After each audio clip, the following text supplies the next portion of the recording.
Hai, Assalamualaikum. Selamat tengah hari semua. Okey, sebenarnya ni baru selesai meeting online, meeting pengurusan sekolah. Okey, kejap lagi nak join YouTube live dengan pusat sumber. Jadi sementara tu nak ambil dalam seminit dua nak share dengan parents, anak-anak murid di luar sana. Minggu depan kita dah mula bersekolah. Okey. Anak-anak dah mula masuk sekolah. Jadi sukalah saya nak kongsi peringatan. Masih ada lagi berbaki beberapa hari ini. Bolehlah parents ingatkan anak. Sentiasa ingatkan anak. Pesan dekat anak untuk mematuhi SOP. Mematuhi SOP bila masuk sekolah. Jaga jarak, jaga kebersihan, pakai pelitup muka. Sebab anak-anak ni dia masuk sekolah ni dah lama tak bersekolah kan. Excited tu. Dia seronok nak jumpa kawan-kawan. Dia jumpa kawan-kawan. Wah, nak touch kawan, nak peluk-peluk kawan, dah tak ke mana hala dah kan. Jadi pesan dengan anak banyak-banyak kali, tak ada masalah pesan dengan anak. Jaga jarak, tak payah nak touch kawan, nak hug kawan apa semua. Lepas tu pesan dengan anak sentiasa pakai pelitup muka dan sentiasa jaga kebersihan untuk basuh tangan. Sebab di sekolah tu banyak singki-singki yang telah dipasang. Banyak singki yang telah dipasang dan pihak sekolah pun meletakkan hand wash dekat singki tu. Kemudian bagi parent yang nak apa nama ni, sertakan hand sanitizer dalam beg anak-anak, tak ada masalah, letak aje. Dan pelitup muka janganlah bagi satu tu je kat anak. Dah rosak, dah pukul 9, belum pukul 9 lagi pelitup muka anak tu dah hitam. Dah buat tonyoh meja lah, apalah, jatuh ambil lagi pakai. Jadi letaklah pelitup muka tu extra dalam beg anak-anak, tak ada masalah. Pesan dengan anak bila pelitup muka yang dah pakai tu dah kotor, dah rosak, tukar yang baru. Okey, iaitu pasal SOP. Ingatkan anak untuk jaga kebersihan diri. Anak makan di kelas, tak boleh makan di kantin. Jadi pesan ke anak, basuh tangan sebelum makan, basuh tangan lepas makan. Kalau pegang kasut, pegang meja ke apa, tapi kalau nak pegang-pegang muka, ingatkan anak, suruh pastikan tangan dulu tu bersih dulu. Okey, tu yang pertama. Yang kedua berkenaan dengan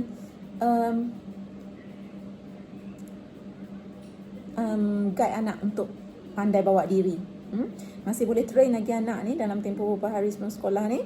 Train anak untuk supaya pandai bawa diri, terutama murid darjah 1. Okey, terutama murid darjah 1. Sebab apa Cikgu Nik sebut murid darjah 1 ni? Sebab setiap tahun, kalau awal tahun, sesi persekolahan awal tahun tu, parents ni dia excited. Excited mungkin, risau mungkin ada kan. Dia hantar anak masuk ke dalam pagar sekolah, dalam kawasan sekolah, tunggu sampai habis perhimpunan, lepas tu sama-sama naik dengan anak, tunggu dekat tepi koridor kelas, tunggu anak masa anak dalam kelas, dia dekat luar kelas, lepas tu sampai waktu rehat, entertain anak makan, entertain anak untuk berbelanja di kantin. Tapi sebab kita ni dalam keadaan PKPB, kita masih mesti mematuhi SOP. Jadi parents memang tidak boleh masuk dalam sekolah. Jadi parents terutamanya tahun 1 tu hanya perlu hantar anak di pagar sekolah dan membiarkan anak itu masuk ke sekolah. Jangan risau. Train anak di rumah, cakap dengan anak tu abang, kakak atau adik boleh buat, mak atau ayah, ibu atau ayah, mama atau papa atau daddy tak boleh masuk. Okey, pesan anak elok-elok. Okey, biasanya akan berlakulah drama air mata kan. Drama air mata, anak menangis, mak nak pujuk-pujuk. Okey, kalau dah tahap tak boleh nak dikawal sangat anak tu, tak apalah, bawa baliklah dulu. Pujuklah dulu dalam kereta ke macam mana. Lepas tu anak dah reda, hantar je lah masuk kan. Tapi parents tak boleh masuk. Macam mana pun anak tu, anak sulung ke, anak bongsu ke, anak tunggal ke, dilatihlah anak tu, trainlah anak itu supaya anak boleh bawa diri, yakin diri, boleh berdikari. Anak ni boleh, don't worry. Sebenarnya mereka boleh. Tapi yang menyebabkan mereka tu nak merengek, nak menangis, drama air mata tu sebab mak ayah yang lebih-lebih pun sebenarnya. Kan, duk risau-risau anak tu, dia ada aura tau. Mak aku ni risaukan aku. Tu lah dia pun terus mula nak buat drama kan. Jadi train sekarang. Ingatkan anak sekarang. Yakin dengan anak, percaya dengan anak. Okey. Itu yang kedua. Kan? Yang ketiga ni seronok pula nak share. Sebabnya tahun lepas tak ada. Tahun-tahun sebelum ni ada di beberapa buah sekolah lah kes anak ni terkencing, terbuang air besar dalam seluar, dalam kain semasa dalam kelas. Biasanya murid tahun 1 lah juga pun. Jadi minta tolonglah parents. Bukan tugas ibu saja ni, tugas ayah juga ni untuk toilet train anak. Toilet train anak bukan tugas ibu seorang. Ayah yang hebat, ayah yang baik ialah ayah yang sama-sama train anak dia. Train anak dia pengurusan diri, bukan menyerahkan pada ibu sepenuhnya. Okey. Sebab saya ada terbaca lah satu artikel seorang bapa ni kan, dia ajar anak dia dari segi toilet train. Ini adalah bagus dia bawa anak dia masuk ke macam mana nak guna tandas, macam mana nak guna flush apa semua kan. Jadi why not, ini tugas sama-sama. Okay.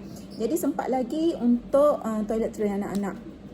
Bagaimana anak nak masuk ke bilik air, bermula dengan bagaimana anak nak minta izin dengan guru, nak pergi tandas. Lepas tu macam mana anak tu nak buka zip seluar, nak kalau yang lelaki, kalau yang perempuan nak angkat kainnya, kemudian nak buang air besar, air kecil, kemudian macam mana nak basuh supaya dah selesai tu tidaklah anak tu basah lenjung masuk ke kelas. Okey.